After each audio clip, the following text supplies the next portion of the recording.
Sidlak sa adlaw sa sayo sa kabuntagon,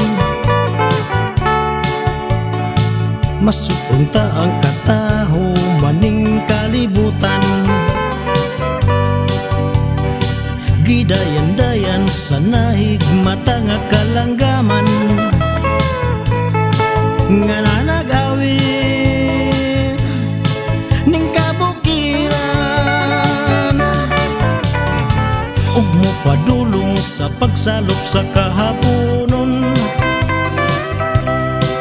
sa dughan nga walay naglalay, sa kasing-kasing nga way nagsapnay.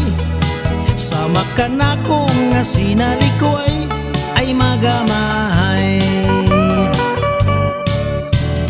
O kinabuhi sa makasaw sa kakapnod, nga gianod-anod sa bulog ning mga